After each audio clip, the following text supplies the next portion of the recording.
दवऊ दवऊ का दवऊ का नपुंसकलिंग और स्त्रीलिंग एक जैसा होता है, दोनों में दवे बनता है। त्रय पुल्लिंग है, तीसरे स्त्रीलिंग होगा, त्रीणी नपुंसकलिंग होगा।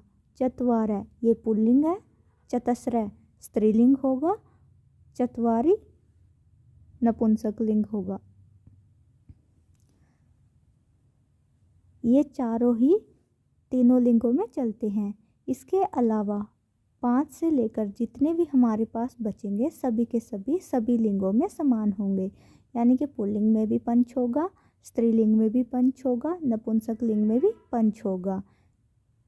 पुल्लिंग में भी पंच होगा, स्त्रीलिंग में भी पंच होगा और नपुंसक लिंग में भी पंच होगा। इसी प्रकार से सट भी तीनों लिंगों में समान होगा। पुल्लिंग में भी सट होगा, स्त्रीलिंग में भी सट होगा, नपुंसक लिंग में भी सट होगा। 4 के बाद वाले सभी संख्याएं तीनों लिंगों में समान रहेगी।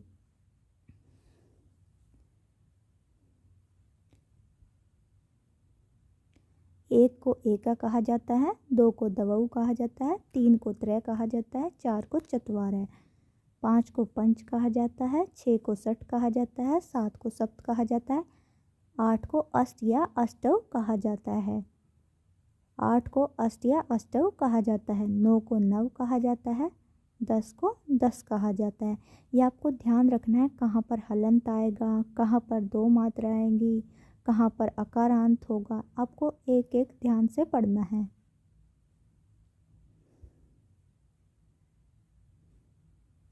यह आसान टॉपिक है, लेकिन कई बार आप इसमें पजल हो जाते हो और आपका 1 या 2 नंबर चला जाता है। आपको ध्यान से पढ़ना है। आसान टॉपिक भले ही है लेकिन ध्यान से पढ़ना है। 11 को एकादश कहते हैं, 12 को द्वादश कहते हैं, 13 को त्रयोदश कहते हैं, 14 को चतुर्दश कहते हैं, 15 को पंचदश कहते हैं, 16 को षोडश कहते हैं, 17 को सप्तदश कहते हैं, 18 को अष्टदश कहते हैं, 18 को अष्टादश कहते हैं, 18 को अष्टादश कहते हैं, 19 को नवदश भी कहते हैं, एकोनविंशति भी कहते हैं, ऊनविंशति भी कहते हैं। इनमें जो सबसे ज़्यादा प्रयोग में लाया जाता है, क्वेश्चन पेपर में पूछा जाता है, एकोनविंशति। आपको ध्यान रखना है, 19 को नवदश कहते हैं, एकोनविंशति कहते हैं, ऊनविंशति कहते हैं। ये कई बार पेपर में पूछा जा चुका है। आपको तीनों दे देंगे ऑप्शन में और पूछेंगे इनमें से कौन सा 19 नहीं कहा जाता।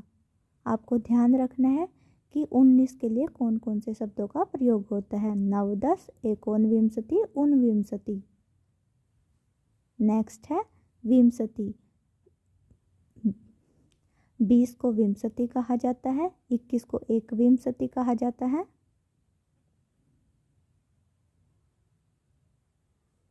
इसी प्रकार से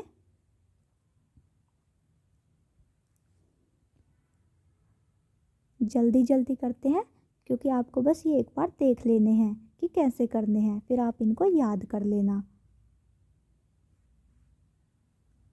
22 को द्वाविंशति कहते हैं, 23 को त्रयोविंशति कहते हैं, 24 को चतुर्विंशति कहते हैं, 25 को पंचविंशति, 26 को षड्विंशति, सप्तविंशति, अष्टाविंशति, नवविंशति, एकोनत्रिंशत्। 29 को नवविंशति या एकोनत्रिंशत् कहते हैं। आपको याद रखना है 29 को एकोनत्रिंशत् या नवविंशति कहते हैं। 30 को त्रिंशत् कहते हैं।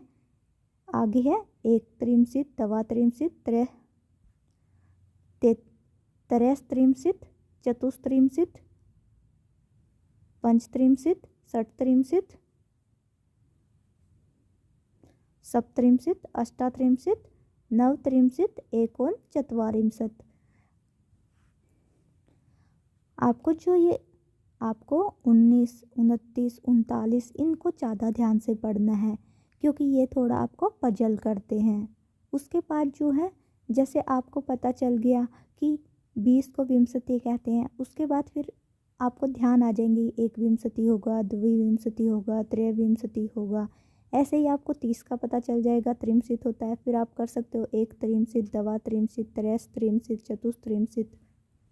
आपको ध्यान रखना है 20 को क्या कहते हैं, 30 को क्या कहते हैं, 40 को क्या कहते हैं, फिर आप उनको आगे अच्छे से कर पाओगे। यहाँ पर 39 को नवत्रिंशित और 39 को नवत्रिंशित एकोनचत्वारिंशत् कहा जाता है। 39 को नवत्रिंशित एकोनचत्वारिंशत् कहा जाता है।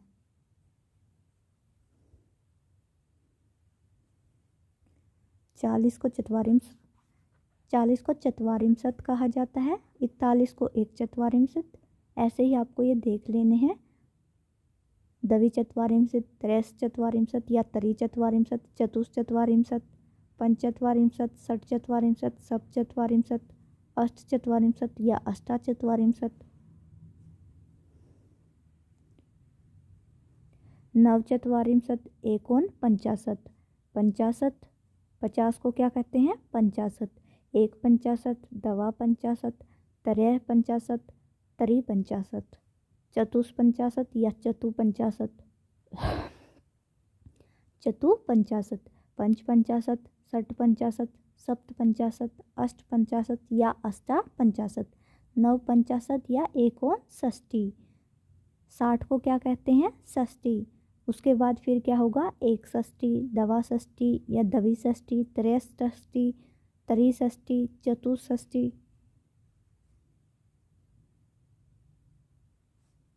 पंचषष्ठी, षटषष्ठी, सप्तषष्ठी, अष्टाषष्ठी,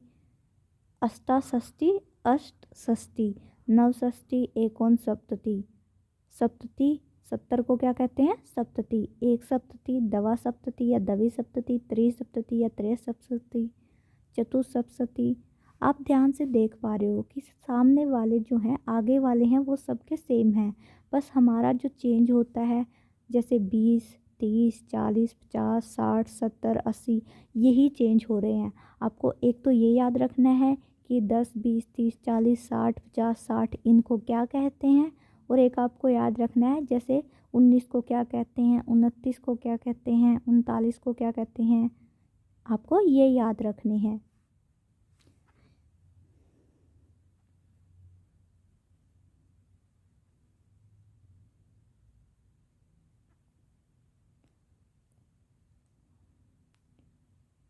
एक सप्तशती, दवी सप्तशती, दवा सप्तशती, त्रिसप्तति, एक सप्तति, दवा सप्तति, दवी सप्तति, त्रिसप्तति, त्रयसप्तति, चतुसप्तति, पंचसप्तति, षटसप्तति। इसी प्रकार से अब हम मेन देख लेते हैं, या आप इन्हें पॉज करके वीडियो को देख लेना। 79 को कहते हैं नवसप्तति या एकोन अशीति। 80 को कहते हैं अशीति। उसके बाद फिर आप देख लेना एकाशीति, द्व्याशीति, त्रयशीति, चतुर्शीति,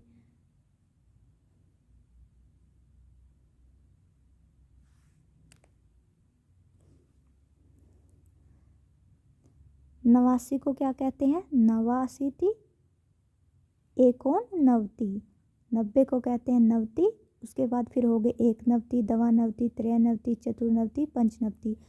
अगर आपको 10, 20, 30, 40, 50 इनके विषय में पता चल जाता है, फिर आगे आप लिख सकते हो, क्योंकि सबके एक जैसे चल रहे हैं। ये आपको याद रखना है। 96 का ये क्या होता है? षण्णवति। क्या होता है? षण्वति। षट्नवति नहीं होता, षण्वति होता है। 96 का आपको ध्यान रखना है। षण्वति होता है, षण्वति होता है, षट्नवति नहीं होता, ध्यान रखना है। 98 अष्टानवति या अष्टनवति, 99 नवनवति या एकोनशतम, 100 को कहते हैं शतम। इसके बाद कुछ इम्पोर्टेंट है, उनको ध्यान से देखना है।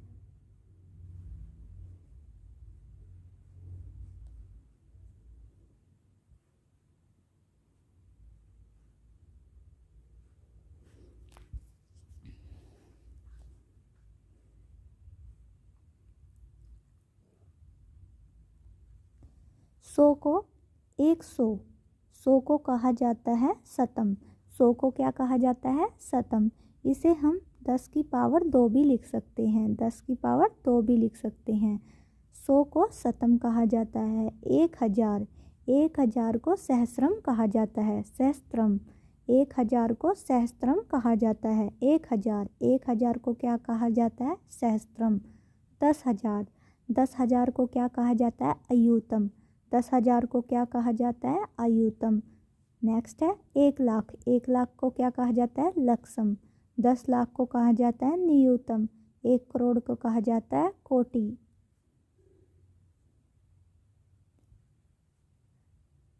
10 करोड़ को कहा जाता है आकोटि। 1 अरब को कहा जाता है अर्बुदम। 10 अरब को कहा जाता है वृंदय। 1 खरब को कहा जाता है खरब। 10 खरब को कहा जाता है निखरव। 10 खरब को कहा जाता है निखरवय। नील को कहा जाता है शंकु। 10 नील को कहा जाता है आशंकु। पदम को कहा जाता है पदम। 10 पदम को कहा जाता है साग्रह। शंख को कहा जाता है अंत्यम। 10 शंख को कहा जाता है मध्यम। महाशंख को कहा जाता है प्रार्धम।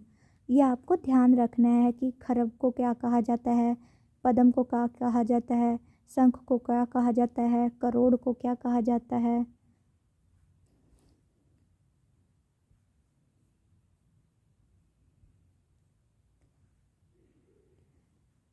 ये इम्पोर्टेंट है, ये कई बार पूछा जा चुका है, ये भी पूछा जा चुका है। ये इम्पोर्टेंट है, कई बार पूछे जा चुके हैं। आपको याद रखना है कि खरब को क्या कहते हैं, 10 अरब को क्या कहते हैं। एक बार फिर से देख लेते हैं, ये इम्पोर्टेंट है, पूछे जाते हैं। ये चाहे केवीएस हो, डीएसएसबी हो, कोई भी एग्जाम हो, एक क्वेश्चन पूछ लिया जाता है।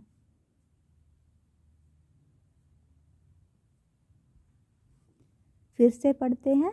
100 को शतम कहा जाता है, 1,000 को सहस्रम कहा जाता है, 10,000 को अयुतम कहा जाता है, 1,00,000 को लक्षम कहा जाता है, 10,00,000 को नियुतम कहा जाता है। 10,000 को अयुतम, 10,00,000 को नियुतम। करोड़ को कोटि कहा जाता है, 10 करोड़ को आकोटि कहा जाता है।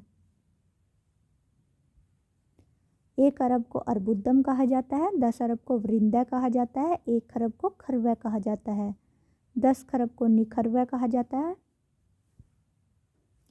1 खरब को खरवय कहा जाता है, 10 खरब को निखरवय कहा जाता है। नील को शंकु कहा जाता है, 10 नील को आशंकु कहा जाता है। पदम को पदम कहा जाता है, 10 पदम को सागर कहा जाता है, शंख को अंत्यम कहा जाता है, 10 शंख को मध्यम कहा जाता है, महाशंख को प्रार्धम कहा जाता है। ये टॉपिक इतना ही है। आई होप कि आपको समझ आया होगा। इसमें आपको ध्यान से पढ़ना है, ये समझने का कम और याद करने का ज़्यादा है। समझने का इसमें है ही नहीं, ये याद करने का है। आपको याद करना है कि किसको क्या कहा जाता है। इजी है, जल्दी से याद हो जाएगा। वीडियो को बार बार पॉज करके वीडियो को बार बार सुनना या फिर वीडियो को पॉज करके पढ़ लेना।